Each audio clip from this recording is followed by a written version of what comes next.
From young offender prisons to high security prisons, this was my life when I was serving IPP, 99 years, imprisonment for public protection.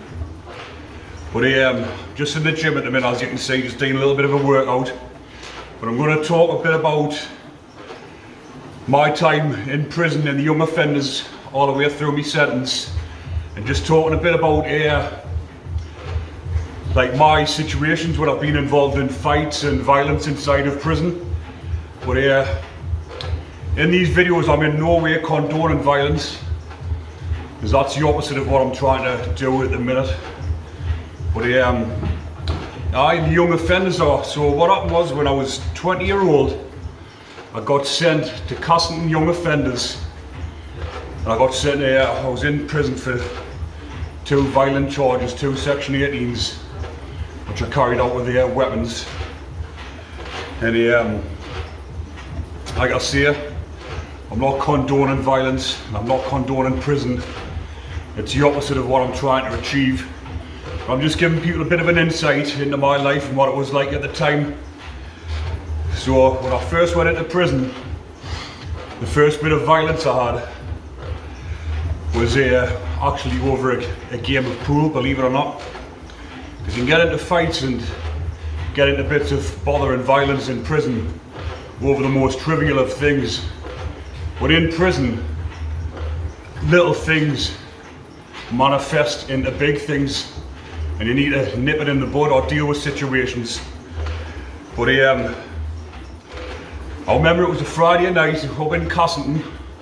I'd only been in the prison a couple of days. Bearing in mind, I'll tell you a bit about Castleton first. It was like, you've got the 15 to 18-year-olds, but they were further down the other end of the jail, away from us. Then you've got 18 to 21-year-olds. So imagine it, you've got all these different wings. I think it was about 5 wings full of young lads, 18 to 20-year-old, 21-year-old. Just fucking everyone just full of testosterone. No one giving a fuck. And if you didn't look after yourself, you got fucking treated like a victim. So obviously I never bullied anyone in the jails, and I was not like that. But I wasn't gonna be bullied either. So I think the induction wing, it was the D wing. So you've got to walk all the way through the prison, and the induction wing was the furthest one away. So your first time in there, you're walking up these corridors, and these corridors were like Supermax. Now when you used to look on there, the American programs in the American prisons. So you're walking up the corridors, and that's what it's like. So we get to the wing at the end. It was actually a Friday night as well when I landed there. Goes on to association, walks into the association room, and looks around, and there's just about 80 lads all sitting out. They had new monkey music on. That's the MC music, if anyone doesn't know what a monkey is, the monkey music. So we've got the tunes popping away, all the young lads just sitting there, and I'm looking around thinking, fuck no, it's like a youth club, this place. Now when you go to a youth club when you're a kid, you get in, everyone's on the side, they're bopping around. That's what it was like. But it was sort of segregated in there, the groups. You had your Geordies on one side, your Mackhams over the other side, the Borough lads further up, and you had the County Durham lads. So all the different areas were just scattered around the room. Then you had the Cockneys. There wasn't many of them, but the lads from further down south, like the monks and the Scousers and all that, they were all keeping together. So you had all them, and they were further down the lads from further down the road, they all kept in their own little group as well. So like I say, it was all separated. Most of them all got on with each other, but you all had to sit in your own little cliques. So like I say, when I first went, my first bit of violence goes down on the Friday night, having a game of pool with this lad, and he's just been arsey as fuck. I took a shot, and he's trying to complain over whose shot it was next. And he said something cheeky, so I said, "Here, fuck off, you little div." And he was like, do you want your go? Like, and I said, well, how then, let's have it. And the screw shouted over, he says, Colleen, just leave it. Wait till you're going back to your pad. And I thought, all right, fair enough. He's giving us the go ahead, but he's just telling us to wait until I go back to my pad so I didn't get into trouble. So buzzer guns, end of association, so we're going back to our pads. Everyone just huddled in together, going down into the corridor. We're walking side by side. I just looked at them, bang, smashed them straight in the jaw as hard as I could, dropped them like a fucking sack of shit. Hit the floor, give him his dues, he's bounced back up like a little bunny caught in the headlights. Like I had eyes all over, just jumped up. He just started chucking windmills, so I just started banging them all over. Screws jumped in, twisted us both up, just got dragged back to our pads. Got sent down the block the next day, see the governor. But obviously with your first bit of trouble, and all really happens, it's just like a bit of a slap on the wrist. So it's just like a bit of a slap on the wrist, so it's just like, don't do it again. But obviously we get separated, we got put on different wings. And then next altercation I had after that, I got a job on the cleaners. So when you're on the cleaners, your pad gets left open during the day when you're out cleaning the landings, mopping up, sweeping the landings, and they leave your pad open, so you're free to come and go in your pad all day long. But at the time when I first went in, I was still smoking, and I had my backy, half ounce of backy in my drawer, and I went back to my pad to make a rollie, a little prison rollie. So I went back to my pad, went to looked at my drawer, no backy. I was fucking raging. I thought, where's my backy gone? Some cunts pinched it. Nothing worse than a fucking pad thief. So someone had been in my pad when I wasn't in, raking through my drawers, pinch me backy, pinch me clipper lighter. No, sorry, not a clipper lighter, the little lighters used to get the HMP prisons wrote on them. So I'm looking around the wing, I went storming in the room where the rest of the cleaners were, all sitting there playing on the computer, all gathered round. So I've just bulled in the door. Which one of you has got me fucking backy? So I'm going sick at this point, going Raj. But bearing in mind, these are all supposed to be my friends, where they ought to be my friends. And they're all saying, listen Ricky, we haven't got it. But bearing in mind, I'm a big kid, 6'4", I'm fucking raging. I thought, no way I'm letting this go. And they're saying, look, I swear down, it wasn't us. I says, well, there's no one else who opened up, is there? So he says, well, he's opened up over there.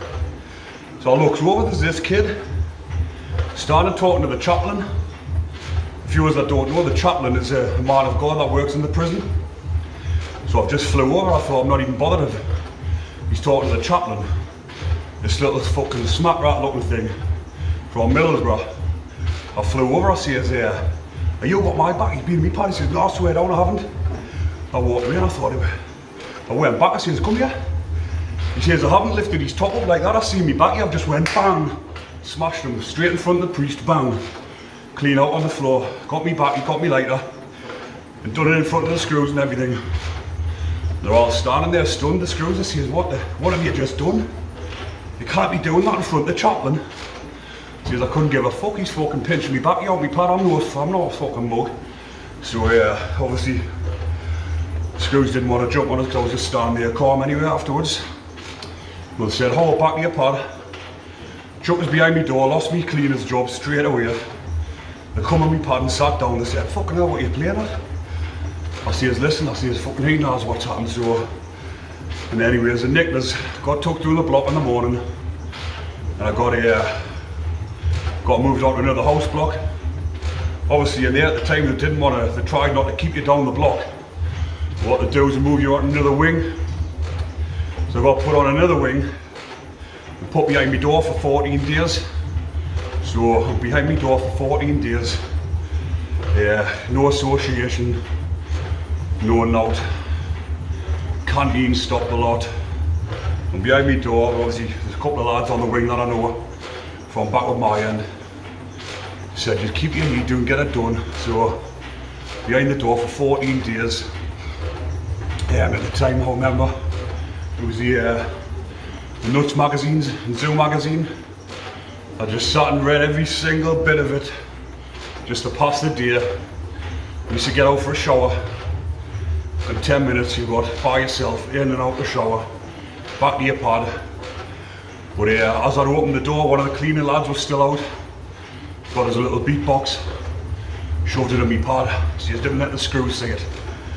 So went back to my pad, had the radio on, just sitting fucking reminiscing, just looking, lying on my back listening to music. And did I regret it at the time? Did I? Shit. He deserved it. I was in prison, he's took me back, you know, so. But got into another little bit of an altercation up there as well. I should have mentioned this one first. This was when I first went in, and I was at reception. So I'm in reception, waiting to get processed through. Obviously a first timer. There's this young lad from Newcastle on the bus with us. He was only 18, we were like 20. There was some other lad on the bus with me. His first time in, he was brand new. Wasn't even expecting jail. He went to court, he was shitting himself.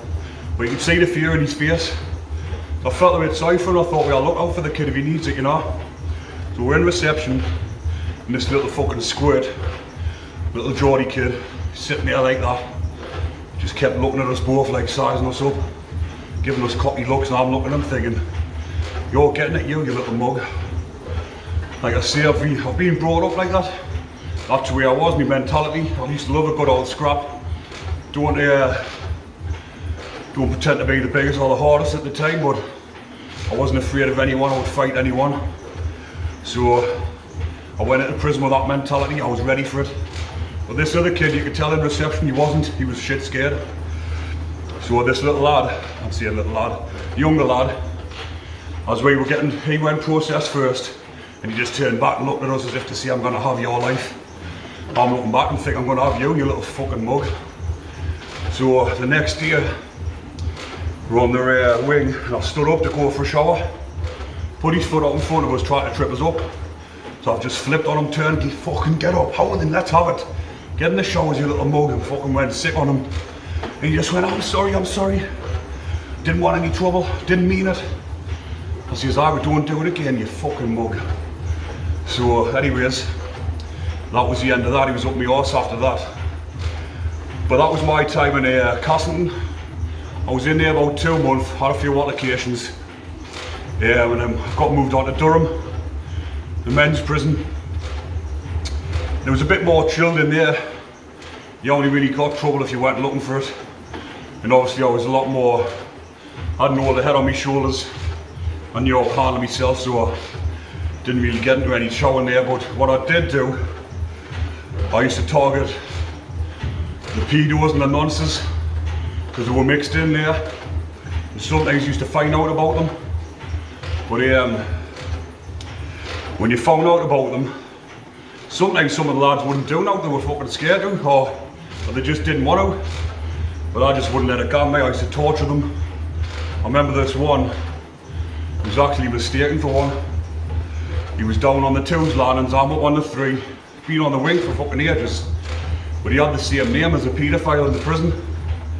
So when it came out in the papers, everyone thought it was him. So we're all giving him grief, abusing him. I'm shouting, you fucking nonce. Getting the rest of the lads to shout up.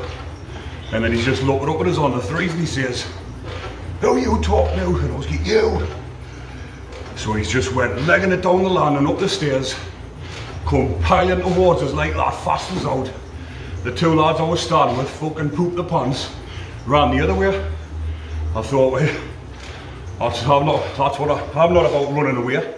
But as soon as he got close, bang, straight on his jaw. Because I'm a big lump down, he normally takes one punch and I put him down. Put him down, all the screws just come piling down the landing, dragged us in the pad. Clean, what the fuck you doing, man? I said, he's a fucking nonce. They said he's not. I said, of course he is, you're gonna say that. And they said, look, I will swear down, he's not. He's got the same name as a paedophile in the prison. So, got mistaken identity. I felt fucking shan about that one, but at the end of the day, he came running up to me as well, which probably you would do if you get called a nonce. But anyways, the next day, we're both still on the same wing. And I did actually go and apologise and say to him, look, got a mistake, you know, he had the same name as one. But he wasn't really defending himself, saying he was just like fucking shouting back, rolling back. He didn't explain himself properly, so. But anyways, another altercation that I had when I was in there. Found out about this other paedophile on the wing. I was griefing him. I griefed them all. Like I say, I was only 21 at the time. 5 years fuck, just ready for it. So I found out about this other one. Horrible bastard what he was, interfering with kids, little boys. So as he's coming up the stairs, because there's like 2 lanterns out at the same time, he's coming up the stairs, but you've got to get in single file. You've got to let them pass, so he's walking up and I'm on my way down. Obviously I'm supposed to back off and let him up. But bearing in mind this bloke in front of us is a kiddie fiddler that interfered with boys. So I've just booted him straight in the face. He just went rolling back down the stairs. Obviously screws seen it because the screws were standing looking. Come down, nabbed us, took down the block. Same thing happened. I kept down the block for a couple of days and then got moved on to B wing on here in Durham. Obviously couldn't really, because I'm IPP, couldn't put any extra time on us, so I was a lifer. Sometimes they can if you assault people in the prisons and get extra time added on or extra days. But that was the only other bits of fights that I ever got into, to be honest. Because not long after that I got moved over to Frankland high security prison. And then once I was in Frankland, because I was in with a different clientele, a different set of lads, you only get trouble in there if you've got beef with someone on the outside or if you're looking for trouble intentionally. But I was just in there to do my time. I was surrounded by a lot of good lads. Made a lot of good friendships in there. So I didn't have any trouble in Frankland, I just went through that. But the only time there was a bit of anything that nearly kicked off was actually with the screws. We'd all been drinking hooch this day, and normally the screws were alright with us. We used to get the odd couple that were proper, like it was normally the women that didn't like it. And they were causing grief this day, the women's screws, but they were trying to get the male screws involved to cause aggro. Because they weren't liking it, but the male screws just used to think, they're having a few drinks, they're having a laugh, they're not doing no harm, they're going behind the doors, we're going home. They didn't want any aggro. So anyways, we'd been all drinking the hooch, and the screws come down and I was looking at one of the two's landing. This is on F wing in Frankland. There's about 5 or 6 of us on the bottom, and we're all pissed mortal off this hooch. And we looks up and the screws is fighting with one of my mates. So I was like, oh, come on lads, let's get them. So I went to run up the stairs. I was that pissed, I fell over on the bottom step. And my dad was there. My dad was in Frankland with us. My dad says, oh, get back to your fucking pad. The rest of the lads were mortal drunk. And the screw come up to us and he says, get in your pad, Colleen. So I just fucking went to my pad. I was pissed, I was in knee fit state. Went into my pad. And the rest of the lads were refusing to bang up. It was fucking ongoing escalation. Nothing really happened, there was no violence happening. Eventually everyone went behind the doors. And then the next day, everyone got letters under the door. You were getting nicked. And nicking means an adjudication, you've got to go and see the governor. Everyone got nickings under the doors for drunk and disorderly. How about that, Drunk and disorderly in prison? I think everyone just lost association time and lost fucking canteen and stuff. Got put on, I don't think we got put on basic. I think we just put down on the standard. I'll tell them not to do it again. But that was my experiences with violence on me, fighting people. I went up to Rackleton after that, Northumberland. And I didn't really have any bother up there. There's a couple of people trying to work the cells. But what normally happens is, if you know how to handle your cell, someone fucks on when you're in prison. If you just turn around, put it on them, how then? Let's go. As soon as you say that, arseholes just go like that. They don't want nothing to do with it. Because the majority are just bullies. And if they do put it on people, and people don't bite back or don't retaliate, that's when they get victimised, get bullied. Then the rest of the bullies jump in. And the bullying in prison is absolutely rife. People think it's not that bad, but I'm telling you, once these bullies get a hold of them, and the people don't retaliate, they'll all get together and they'll have their lives. But I'll keep that one for another time. I'll leave that one there for now. But if you like my content, remember to like and subscribe. So keep tuned for future videos. Thanks for watching.